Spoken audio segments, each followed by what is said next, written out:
નમસ્કાર ડૉક્ટર્સ, કેમ છો? મજામાં? તો ઠીક. હા, હું હેમલ સર અને આજના બાયોલોજીના લેક્ચરની અંદર બ્રિલિયન્ટ ગ્રુપ ઓફ સ્કૂલ તરફથી આપ સૌ વિદ્યાર્થી મિત્રોનું, આપ સૌ ડૉક્ટર્સનું સ્વાગત કરું છું. આજે આપણે એક નવો ચેપ્ટર સ્ટાર્ટ કરવા જઈ રહ્યા છીએ, જે ચેપ્ટરનું નામ છે ઇવોલ્યુશન અથવા તો ઉદ્વિકાસ.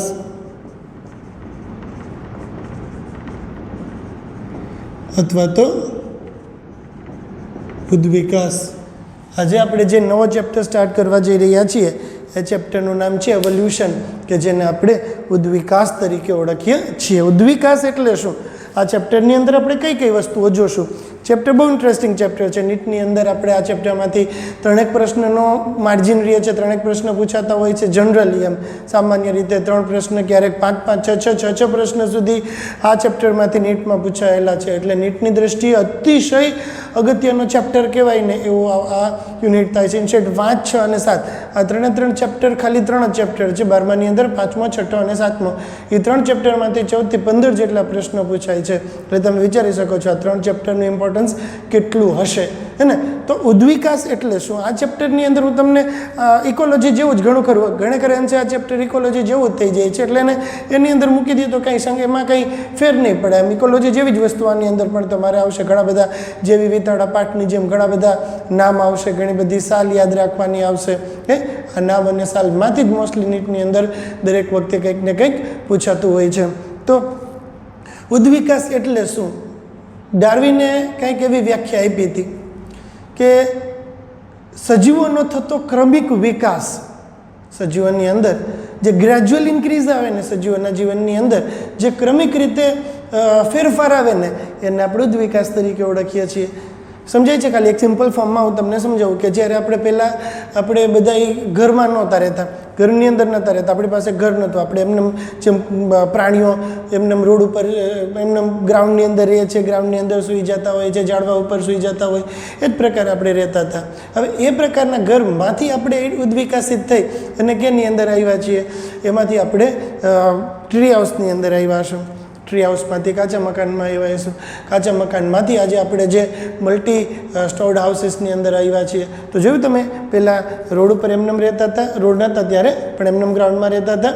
એમાંથી ઉદ્વિકાસિત થઈ અને કેની અંદર આવ્યા? ટ્રી હાઉસની અંદર આવ્યા. એમાંથી કાચા ઝૂંપડાની અંદર આવ્યા. એમાંથી નળિયાવાળા મકાનમાં આવ્યા. એમાંથી છતવાળા મકાનમાં આવ્યા. અને આજે અનિલભાઈ કે જે 28 માળના મકાનની અંદર રહે છે. તો આપણે જે જમીન ઉપરથી ચાલુ કરી અને 28 માળના મકાન સુધીનું આપણું જે સફર છે ને, એ કેવી રીતે આખું સફર આપણે પાસ કર્યું છે? ક્રમિક રીતે આપણે પાસ કર્યું છે, ને? તો આ વ્યાખ્યા જેમ છે, ઉદ્વિકાસનો અર્થ જે થાય છે, ઉદ્વિકાસનો અર્થ શું કાઢશું આપણે? સજીવોનો થતો ક્રમિક વિકાસ એટલે ઉદ્વિકાસ. ઉદ્વિકાસ શું છે? સજીવોનો થતો ક્રમિક વિકાસ. જે ચેન્જીસ આવશે ને એ બધા ગ્રેજ્યુઅલ ચેન્જીસ આવે, સડન ચેન્જ ના આવે કોઈ દિવસ. કેવા ચેન્જીસ આવે છે લાઈફની અંદર? ગ્રેજ્યુઅલ, મતલબ સમય સાથે પરિવર્તન આવે છે. સીધે એવું ના બન્યું આપણે કે સજીવોમાંય તમે જુઓ, પહેલાં હવે આપણે આખો 11મું ભણી ગયા, આપણે ખબર જ છે. પહેલાં વિરોઇડ્સ આવ્યા, વિરોઇડ્સમાંથી વાયરસ આવ્યા છે, વાયરસમાંથી બેક્ટેરિયા, આદિકોષ કેન્દ્રીય, મતલબ કે એક સૌથી વધુ વિકસિત એવા આદિકોષ કેન્દ્રીય બેક્ટેરિયા તરીકે પહેલાં યુ બેક્ટેરિયા આવ્યા છે. પછી એમાંથી આર્કી બેક્ટેરિયા આવ્યા છે, એની અંદરથી સત્ય બેક્ટેરિયા, યુ બેક્ટેરિયા આવ્યા છે. એમાંથી સુકોષ કેન્દ્રીય સજીવો આવ્યા છે. એમાંથી પહેલાં લીલ આવી છે, મતલબ એક કોષીય સજીવો આવ્યા છે. રાઈટ? આખું જે આપણે ક્લાસિફિકેશન ભણ્યા, દરેક ક્રમિક આગળ વધતા જતા ક્રમને આપણે ભણ્યા, હે ને? તો સજીવોનો વિકાસ કેવી રીતે થાય છે? સજીવોનો વિકાસ હંમેશા સ્ટેપ બાય સ્ટેપ ક્રમિક રીતે થાય છે. તો કેવી રીતે સજીવોનો વિકાસ થયો હશે? કેવી રીતે બ્રહ્માંડની ઉત્પત્તિ થઈ હશે? કેવી રીતે એમાંથી આકાશગંગા બની હશે? કેવી રીતે એમાંથી સૂર્યમંડળની રચના થઈ હશે? કેવી રીતે પૃથ્વી એમાંથી છૂટી પડી હશે? પૃથ્વી જ્યારે છૂટી પડી, ત્યારથી ચાલુ કરી, આજથી 500 મિલિયન વર્ષ પહેલાં જે પૃથ્વી સૂર્યમાંથી છૂટી પડી ત્યારથી ચાલુ કરીને આજે સુધીનો જે સમયગાળો પસાર થયો છે, એ સમયગાળા દરમિયાન કેવા પૃથ્વીની અંદર પરિવર્તનો આવ્યા હશે? કેવી રીતે પૃથ્વી પર સજીવ સૃષ્ટિનું સર્જન થયું હશે? કેવી રીતે સજીવ સૃષ્ટિનું સર્જન થાય એના માટે ફેવરેબલ કન્ડિશનનું નિર્માણ થયું હશે? આ બધી વસ્તુઓ આપણે આ ચેપ્ટરની અંદર જોવાની છે. પ્લસમાં આપણે આ ચેપ્ટરની અંદર જે સજીવોની અંદર વિવિધતા સર્જાય છે, તો સજીવોની અંદર આ વિવિધતા સર્જાવા પાછળ જવાબદાર રિસ્પોન્સિબલ કારણ કયું હોઈ શકે, ભિન્નતા કેવી રીતે સજીવોની અંદર સર્જાય છે એ વસ્તુ એક ચેપ્ટર, આખા ચેપ્ટરને તમે છે ને આમ 3 કેટેગરીમાં ડિવાઈડ કરશો. ફર્સ્ટ કેટેગરીની અંદર જીવની ઉત્પત્તિ સમજાવશે, બરાબર. સેકન્ડ કેટેગરીની અંદર આપણે એમ જોશું કે એક જીવ છે એ બીજા જીવથી અલગ કેવી રીતે થયો, બરાબર. કેવી રીતે અમીબા છે એમાંથી કેવી રીતે સછિદ્રા બન્યા હશે એની વસ્તુ આપણે સમજાવશે. અને ત્રીજી કેટેગરીની અંદર ત્રીજો જે સ્લોટ છે ને એની અંદર હ્યુમન, મનુષ્યનો ઉદ્વિકાસ, આખી આપણા જે 2-4 નામ કદાચ તમારા ધ્યાનમાં હશે, હોમો સેપિયન્સ ને હોમો ઇરેક્ટસ ને એવા બધા 2-4 નામ કદાચ તમારા સંપર્કમાં આવ્યા હશે, પણ એ આખો મનુષ્યનો ઉત્ક્રાંતિ આખી ભાઈ પહેલો મનુષ્ય જે હતો એનું નામ શું હતું, પ્રોપ્લિયોપિથેક્સથી ચાલુ કરી અને આજે આપણે હોમો સેપિયન્સ સુધી પહોંચ્યા છીએ. તો આ આખો આમાં કેવા પરિવર્તન આવ્યા હશે, બરાબર. તો એ બધી વસ્તુ આપણે આ ચેપ્ટરની અંદર જોવાની થાય છે, રાઈટ. તો મેં તમને જેમ 3 વસ્તુ કીધી કે ભાઈ ઉત્પત્તિમાંથી એક પ્રશ્ન પૂછાય, પછી એક પ્રશ્ન કેની અંદરથી રહેશે, ઉત્ક્રાંતિમાંથી એક પ્રશ્ન રહેશે, અને ત્રીજો પ્રશ્ન મનુષ્યમાંથી રહે. તો થઈ ગયા 3. એટલે મિનિમમ 3 ક્વેશ્ચન તો આ ચેપ્ટરમાંથી કોઈ પણ સંજોગોમાં પૂછાય છે. એટલે બહુ અગત્યના ચેપ્ટર તરીકે આપણે એને લઈ શકીએ છીએ. ખાસ કંઈ અઘરો નથી, એમ અઘરો નથી. થોડીક એફર્ટ આપીએ તો યાદ રહી જાય એવો છે. ને ગુજરાત બોર્ડની અંદર આ ચેપ્ટરમાંથી 3 માર્ક્સનો પ્રશ્ન પૂછાય છે, MCQs પણ પૂછાતા હોય છે. ઓકે, ગુજરાત બોર્ડની અંદર હું તમને કહી દઉં, ગુજરાત બોર્ડના સિલેબસમાં આ ચેપ્ટરનું વેઇટેજ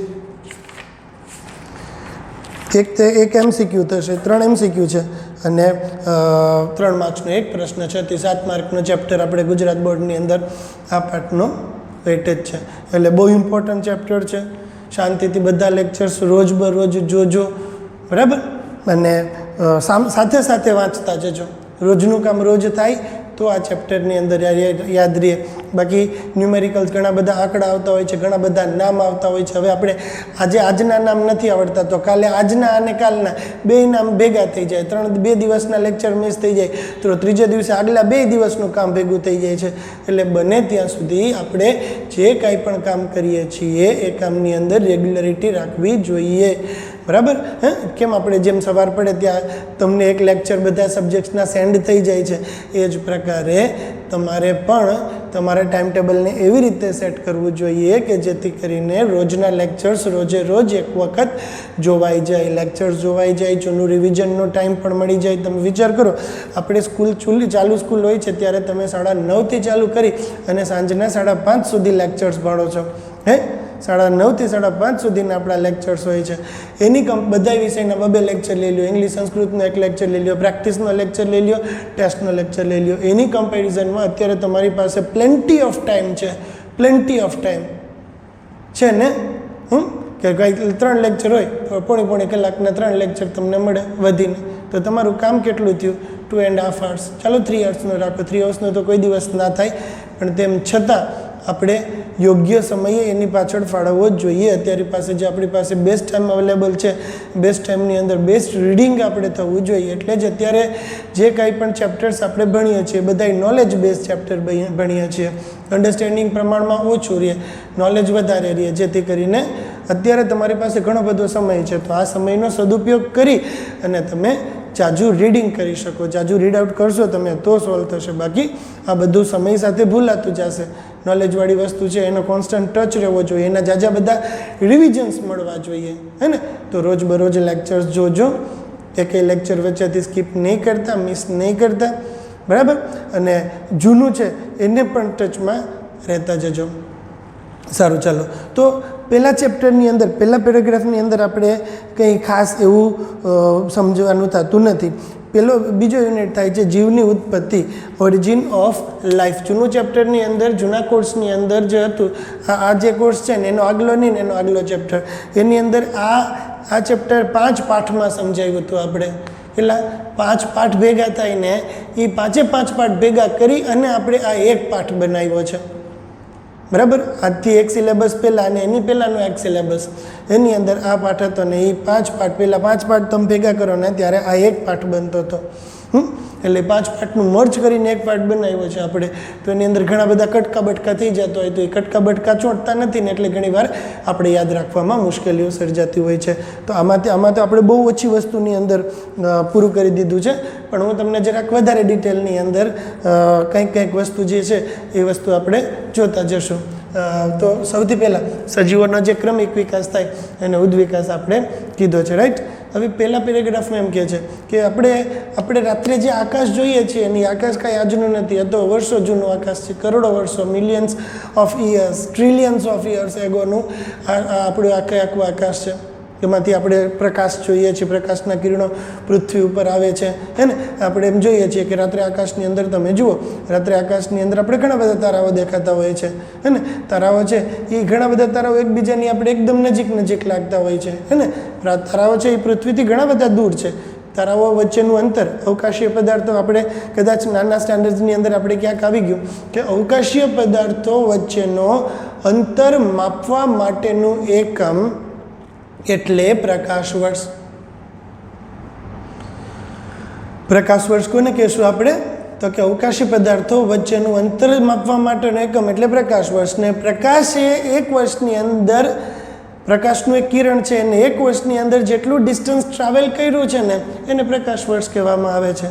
પ્રકાશના એક કિરણ દ્વારા એક વર્ષ દરમિયાન કાપવામાં આવેલું અંતર એટલે પ્રકાશ વર્ષ. પ્રકાશના એક કિરણ દ્વારા એક વર્ષ દરમિયાન કાપવામાં આવેલું અંતર એટલે પ્રકાશ વર્ષ. અને અવકાશીય પદાર્થો વચ્ચેનું અંતર માપવા માટે વપરાતો યુનિટ, વપરાતો એકમ એટલે પણ પ્રકાશ વર્ષ. ઓકે, તો આ પ્રકારે પૃથ્વી ઉપર અને એક પ્રકાશ વર્ષની આપણે આ બધા તારાઓ અને બધી વસ્તુઓ છે એ આપણાથી ટ્રિલિયન્સ એટલે કે 10⁻12 કિલોમીટર્સ દૂર જેટલું જોવા મળે છે. બરાબર? હવે આ ટોપિકની અંદર આપણે સૌ પૃથ્વીના સર્જનથી સ્ટાર્ટ કરવાનું છે. પૃથ્વીનું પોતાનું સર્જન થયું ને ત્યારથી ચાલુ કરીને આજે જે કોરોના વાયરસ આવ્યો ને એ સમયગાળા સુધીનો આખું એની જીવન ગાથા છે એ આપણે જોવાની થાય. તો પૃથ્વીની જીવન ગાથા ક્યાંથી ચાલુ થાય? પૃથ્વીની માં કોણ? આકાશગંગા. આકાશગંગાની માં કોણ? તો કે બ્રહ્માંડ, રાઈટ ને. બ્રહ્માંડ સૌથી પહેલાં કોણ આવ્યું હોય છે? તો કે આજથી છે ને 20 અબજ વર્ષ પૂર્વે અથવા 2000 મિલિયન વર્ષ પૂર્વે બ્રહ્માંડની ઉત્પત્તિ થઈ. ક્યારે બ્રહ્માંડની ઉત્પત્તિ થઈ? ઘણા બધા આંકડા આવશે, બધા આંકડા યાદ રાખવાના છે આપણે. આજથી લગભગ 2000 મિલિયન યર્સ એગો અથવા તો 20 અબજ વર્ષ પૂર્વે. કેટલા? 20 અબજ વર્ષ પૂર્વે અથવા 2000 મિલિયન યર્સ એગો બ્રહ્માંડની ઉત્પત્તિ થઈ. 20 અબજ વર્ષ પૂર્વે બ્રહ્માંડની ઉત્પત્તિ થઈ.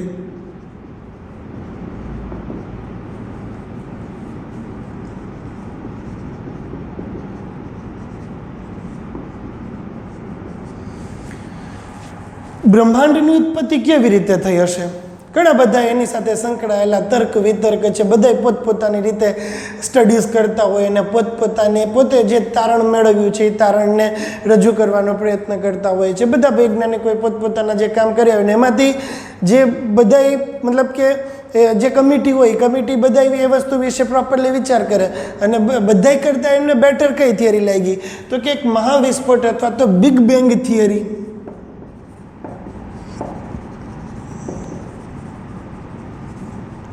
કે જે એક પ્રકારનો મહાવિસ્ફોટ હતો.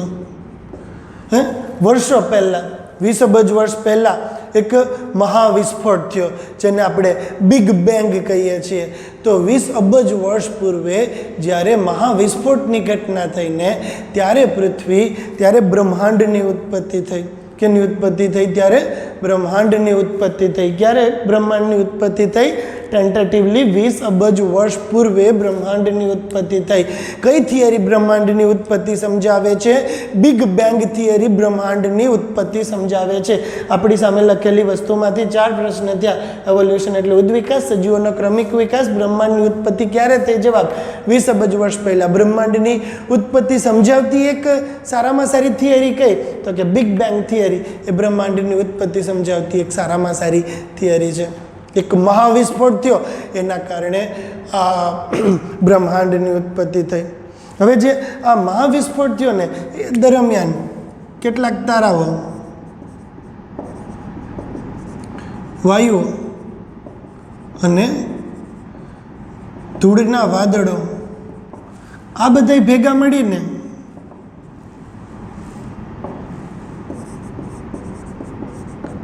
ત્યારે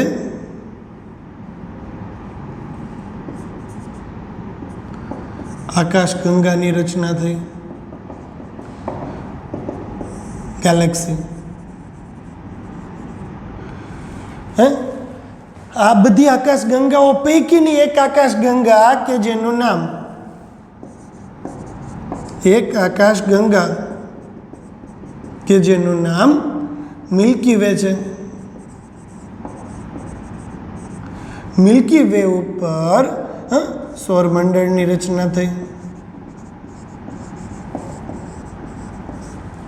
અને જ્યારે સૌરમંડળની રચના થઈને ત્યારે અંદાજિત 500 મિલિયન યર્સ એગો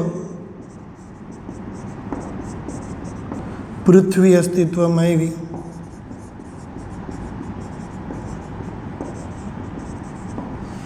આ આખી પૃથ્વીની જન્મગાથા થઈ ગઈ. સૌથી પહેલાં શું થયું હશે તો કે સૌથી પહેલાં બિગ બેંગ મહાવિસ્ફોટ થયો હશે. મહાવિસ્ફોટ થયો હશે ને એના લીધે બ્રહ્માંડની ઉત્પત્તિ થઈ હશે. અંદાજિત ટેન્ટેટિવ ટાઈમ કયો કીધું આપણે, 20 અબજ વર્ષ પહેલાંનો સમયગાળો આ હોઈ શકે છે. મિત્રો, આ સમયગાળા દરમિયાન ઘણા બધા તારાઓ, વાયુઓ અને ધૂળના વાદળો ભેગા મળ્યા હશે ને ત્યારે આકાશગંગા બની હશે, ગેલેક્સી. આકાશગંગા કે જેને આપણે ગેલેક્સી તરીકે ઓળખીએ છીએ. પૃથ્વીની અંદર બ્રહ્માંડમાં તો આવી કેટલી બધી આકાશગંગાઓ છે કે જેની સામે પૃથ્વી તો એક કણ ના કહેવાય ને, તમે કણ સ્વરૂપની રચના કહેવાય ને. તરબૂચ સાથે તમે જ્યારે એક રાઈના દાણાને કમ્પેર કરો છો ને તો એ બહુ મોટી વસ્તુ કહેવાય. એટલા બધા અવકાશી પદાર્થો બ્રહ્માંડની અંદર આજે આપણી સમક્ષ જોવા મળે છે. બરાબર? એટલે ઘણી બધી આકાશગંગાઓ બની. કેટલી બધી આકાશગંગાઓ આજે બ્રહ્માંડની અંદર વિસ્તરતી હોય છે. એમાંથી ઘણી બધી જગ્યાએથી જુઓ ને તમે, ઉલ્કાઓ છૂટી પડતી હોય છે, ઉલ્કા પૃથ્વી સાથે ભટકાશે કહેતા હોય ને આને તેને, હે ને. તો એ બધી આકાશગંગાઓ પૈકીની એક આકાશગંગા કે જેનું નામ છે મિલ્કી વે. આ મિલ્કી વે નામની આકાશગંગા ઉપર સૌરમંડળની રચના થઈ.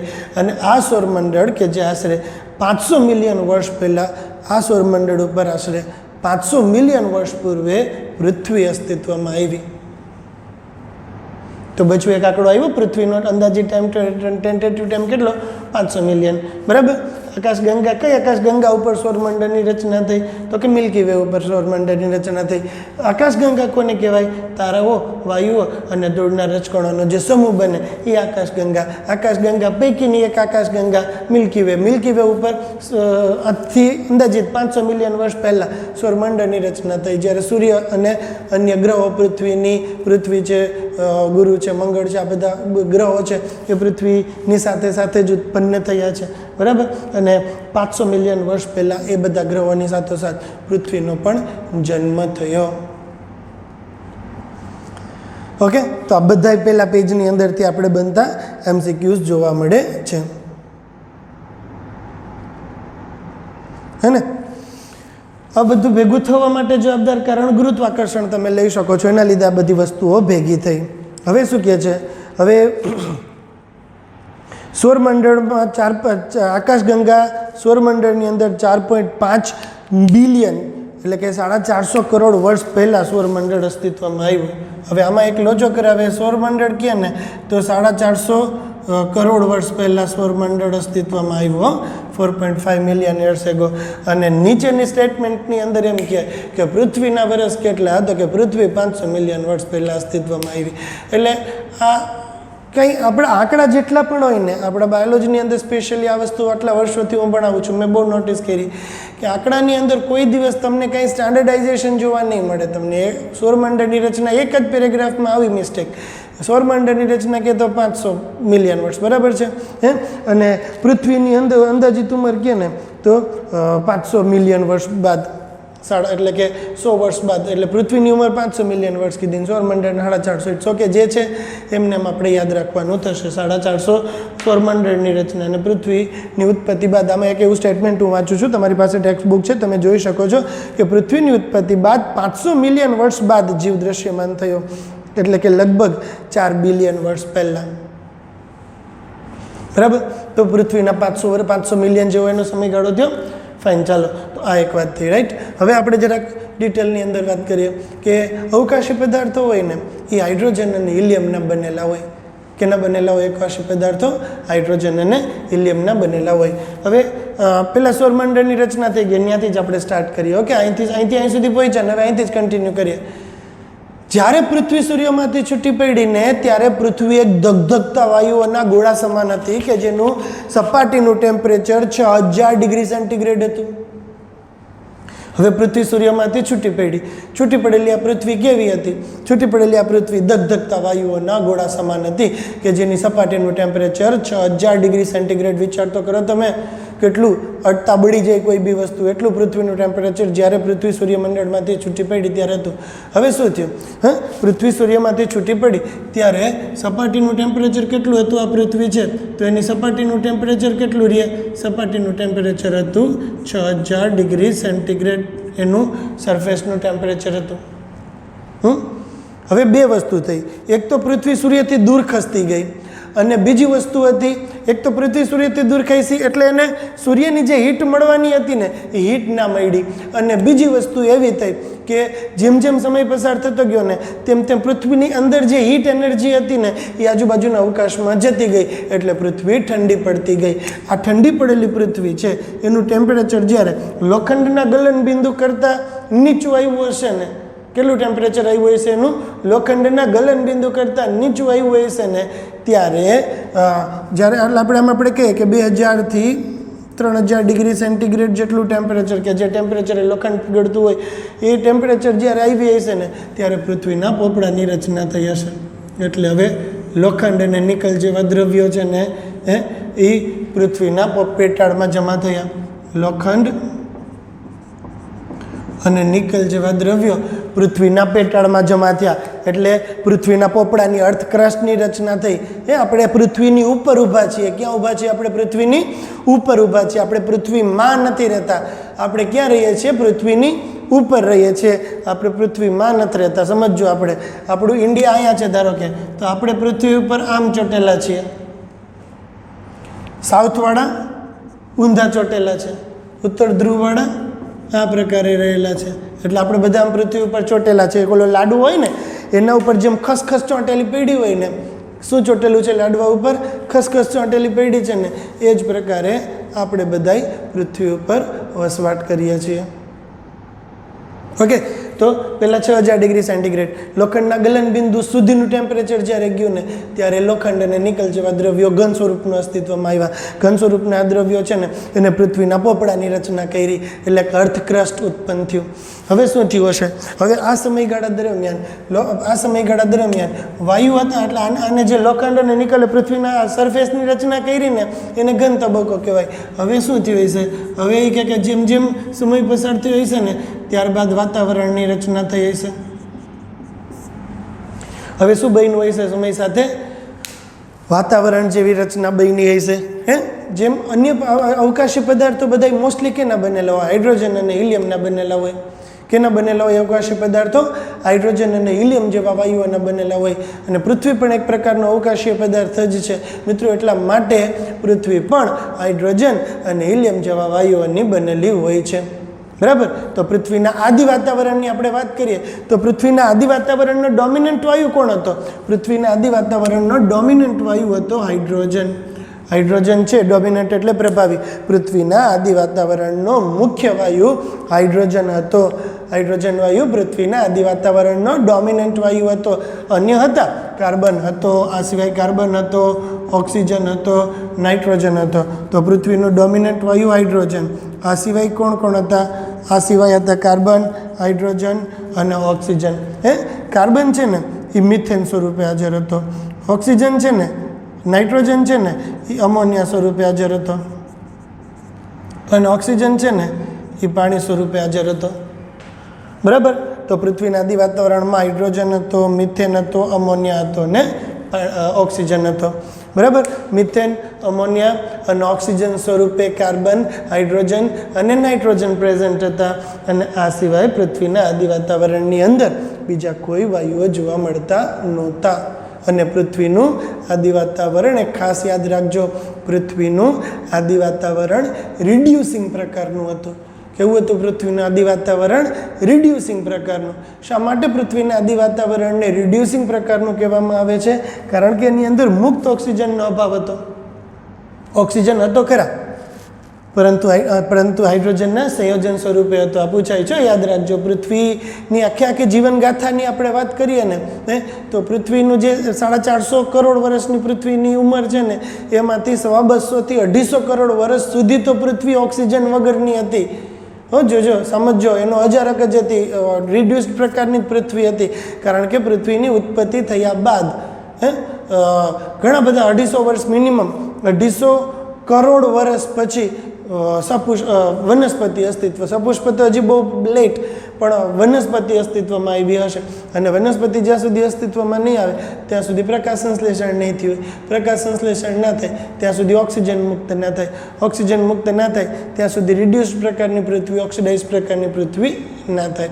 એટલે ફરીથી એક વખત આકાશગંગામાંથી મિલ્કી વેમાંથી 450 કરોડ વર્ષ પહેલાં સૌરમંડળની રચના થઈ. અને પૃથ્વીની ઉત્પત્તિ બાદ 500 મિલિયન વર્ષ પહેલાં પૃથ્વી ઉત્પત્તિ થઈ.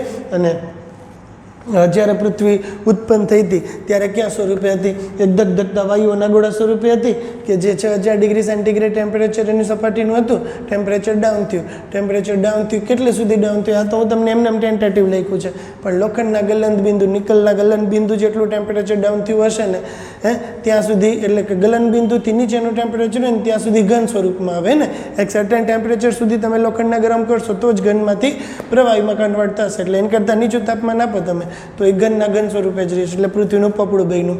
હવે તો કે ભાઈ વાયુ, હવે ઘણા બધા વાયુઓ પૃથ્વીની આજુબાજુ જમા થઈ ગયા અને વાતાવરણની રચના થઈ. પૃથ્વીના આદિ વાતાવરણના ડોમિનન્ટ વાયુ કોણ? તો કે ભાઈ હાઇડ્રોજન. આ સિવાય કાર્બન હતા, નાઇટ્રોજન હતા અને ઓક્સિજન હતા. આ બધા હાઇડ્રોજનના સંયોજન સ્વરૂપે હાજર હતા. લાઈક કાર્બન છે એ મિથેન સ્વરૂપે, નાઇટ્રોજન છે એ અમોનિયા સ્વરૂપે અને ઓક્સિજન છે એ પાણી સ્વરૂપે પૃથ્વી ઉપર હાજર હતો. ઓકે, હવે હજી સમય પસાર થયો, હજી જવા દો, આગળની વાત કરતા જઈએ. તો હવે શું થયું હશે?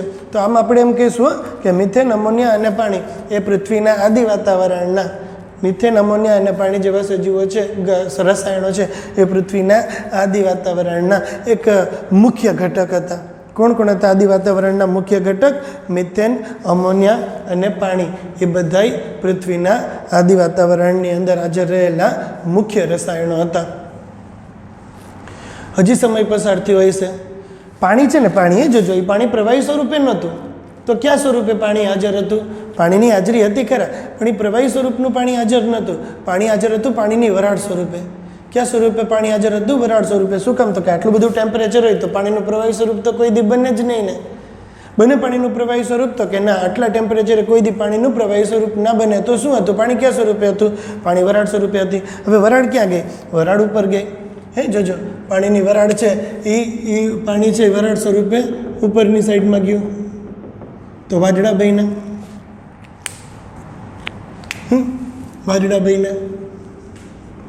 વાદળામાંથી પાણી વરસાદ સ્વરૂપે પૃથ્વી ઉપર પહોંચે. હવે વાદળામાંથી પાણી વરસાદ સ્વરૂપે પૃથ્વી ઉપર પહોંચે ને મિત્રો, એ પહેલાં તો પૃથ્વીનું સરફેસ ટેમ્પરેચર જ એટલું બધું હાઈ હતું ને કે પાણી વરાળ સ્વરૂપે પૃથ્વી ઉપર, પાણી પ્રવાહી સ્વરૂપે પાણી પહોંચે ને પહેલાં તો ઉડી જાય. શું થાય છે? પહેલાં ઉડી જાય. પાણી વરાળ સ્વરૂપનું પાણી પૃથ્વી ઉપર પહોંચે એ પહેલાં તો, પ્રવાહી સ્વરૂપનું પાણી પૃથ્વી સુધી પહોંચે એ પહેલાં તો બાષ્પ સ્વરૂપે ઉડી જાય. વરસાદ સ્વરૂપે નીચે આવા જાય ખરા, પણ પાછું ઉડી જાય. આવા જાય ખરા, પાછું ઉડી જાય. મિત્રો, આવું લાખો વર્ષ સુધી થયું હોય છે. લાખો, કરોડો વર્ષ સુધી આ વસ્તુ થઈ હશે. ને ત્યારે જોજો, આપણે આ ચેપ્ટરની અંદર હતું બોલાય નહીં, શું બોલાય? હશે બોલાય. કારણ કે જ્યારે આપણે કોઈ વસ્તુ વિશે શ્યોરલી ખબર નથી કે એક્ઝેક્ટલી શું હતું ત્યાં સુધી આપણે એના માટે હતું શબ્દ નહીં વાપરીએ, આપણે હશે શબ્દ વાપરશું. એટલે કે લાખો વર્ષો સુધી વરસાદ એમને પૃથ્વી ઉપર આવ્યો જ ગયો હશે, આવ્યો જ ગયો હશે, આવ્યો જ ગયો હશે.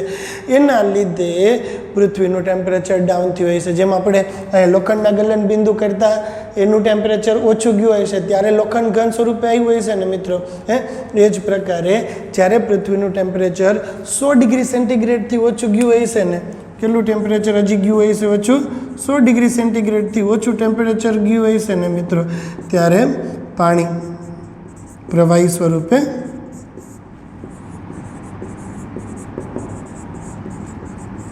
અસ્તિત્વમાં આવ્યું. ક્યારે પાણી પ્રવાહી સ્વરૂપે અસ્તિત્વમાં આવ્યું હશે? તો કે જ્યારે 100 ડિગ્રી સેન્ટીગ્રેડ કરતાં ટેમ્પરેચર ડાઉન ગયું હશે ને, કારણ કે 100 ડિગ્રી એટલે પાણીનું ઉત્કલન બિંદુ. તો 100થી નીચું ટેમ્પરેચર જાય એટલે પાણી પ્રવાહી સ્વરૂપે આવે. એટલે 100 ડિગ્રી સેન્ટીગ્રેડ કરતાં ટેમ્પરેચર જ્યારે ડાઉન ગયું હશે ને ત્યારે પૃથ્વીનો પ્રવાહી તબક્કો અસ્તિત્વમાં આવ્યો હશે. હવે સમય પસાર થતો ગયો, પાણી આવતું ગયું, આવતું ગયું, આવતું ગયું, અને એ પાણીને વાપરવાળું કોઈ હતું નહીં. એટલે પૃથ્વી ઉપર જે ખાડાઓ હતા ને એ ખાડાની અંદર પાણી ભરાણું. ક્યાં પાણી ભરાણું? પૃથ્વી ઉપર રહેલા જે ખાડાઓ છે ને એ ખાડાની અંદર પાણી ભરાણું. ખાડાની અંદર પાણી ભરાણું ને ખાડાની અંદર પાણી ભરાણું એટલા માટે ખાડાની અંદર જે પાણી ભરાણું એના માટે પહેલાં જળાશયોની રચના થઈ. જળાશયો ભેગા થતા ગયા, મહાસાગરની રચના થઈ ગઈ. પેલા જળાશયો બન્યા હશે અને એમાંથી શું બન્યું હશે? મહાસાગરની રચના થઈ હશે. તો આમ પૃથ્વી ઉપર પૃથ્વીના પ્રવાહી તબક્કાનું અસ્તિત્વમાં આવ્યો. આ પાણી પ્રવાહી સ્વરૂપે અસ્તિત્વમાં આવ્યું. એના લીધે શું થયું? એના લીધે જળાશયો ભરણા અને પૃથ્વીનો પ્રવાહી તબક્કો કહેવાય. તો પૃથ્વીના 3 તબક્કા આવ્યા. એક ઘન તબક્કો જ્યારે પૃથ્વીનું પોપડું બન્યું, એક વાયુ તબક્કો કે જ્યારે વાતાવરણ બન્યું, અને એક પ્રવાહી તબક્કો કે જ્યારે પાણીની રચના થાય. તો હું તમને એમ કહું કે પહેલાં પૃથ્વી વાયુ સ્વરૂપે જ હતી ને, જ્યારે પૃથ્વી ઉત્પન્ન થઈ ત્યારે જ ઓલરેડી વાયુ સ્વરૂપની હતી. પછી એમાંથી ઘન સ્વરૂપમાં આવી. ઉત્પત્તિ સમયે પૃથ્વી કયા સ્વરૂપની હતી? વાયુ સ્વરૂપની હતી. એમાંથી કયું સ્વરૂપ અસ્તિત્વમાં આવ્યું? ઘન સ્વરૂપ અસ્તિત્વમાં આવ્યું.